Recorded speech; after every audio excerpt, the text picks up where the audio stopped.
ఇవాళ 6:30కి నా ఫ్రెండ్ నాకు కాల్ చేసిందండి. అలా చాయ్కి వెళ్దామని చెప్పేసి ఇంకా నేను 6:30 నుంచి 6:40 వరకు అలా ఫ్రెష్ అప్ అయ్యి అలా చెరువు దగ్గరికి అయితే వెళ్ళినాము. మా ఇంటి పక్కన ఉండే చెరువు దగ్గరికి వెళ్ళినాక ఏదో బాగుంటదిలే అనుకున్నాము. ఫస్ట్ టైం అండి అట్లా ఇంటి పక్కన ఉన్న చెరువు దగ్గరికి వెళ్ళటం. చూసే లోపల అవన్నీ చెట్లు పొట్లు అంతా గలీజ్ గా ఉండింది. మేము అక్కడి నుంచి అయితే రిటర్న్ వెళ్ళినాము. పడవలో అంకుల్ భలే వెళ్తున్నారు. నాకు కూడా పడవ ఎక్కాలనిపించింది, కానీ నన్ను తీసుకెళ్లే వాళ్ళ లేరు అక్కడ.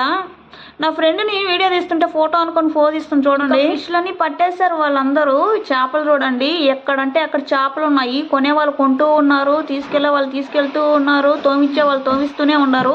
ఇంకా చేసేది ఏం లేక అలా బారా షాహీద్ దర్గా దగ్గరికి అయితే వెళ్ళినాము. కాసేపు అలా కూర్చొని అట్లా మాట్లాడుకున్నాము సరదాగా. కాసేపు అలా రీల్స్ అయితే తీసాము. నేను ఎక్కడ పడిపోతాను అని చెప్పేసి చేయి పట్టుకొని లాక్కొస్తుంది అన్నమాట నా ఫ్రెండ్. అక్కడ నుంచి చాయ్ దగ్గరికి అయితే బయలుదేరేసాము. నెల్లూరు హబ్ దగ్గరికి అయితే వెళ్ళినాము అన్నమాట. లో ఉంటున్న నెల్లూరు హబ్ కి అయితే వెళ్ళినాము. చాయ్ అయితే ఆర్డర్ పెట్టేసింది అన్నమాట నా ఫ్రెండ్. అలా కూర్చున్నాము మాట్లాడుకోవడానికి. ఖాళీగా ఉందండి మేము వెళ్ళేసరికి. కొంతమంది అయితే అక్కడ కూర్చున్నారు వేరే చోట, మేమైతే అక్కడ కూర్చున్నాము వెళ్ళి. ఇంకా నా కోసం అయితే చాయ్ అయితే తెచ్చేసింది అన్నమాట నా ఫ్రెండ్. ఇంకా డ్యూటీకి టైం అవుతుంది కాబట్టి మేమైతే త్వరగా తాగేసేసి నన్ను అయితే ఇంటి దగ్గర మళ్ళీ డ్రాప్ చేసేసింది. ఇంకా తను వెళ్ళిపోయింది. ఇంకా ఇవాళ మినీ బ్లాగ్ అయితే ఇదే అండి. Like and subscribe.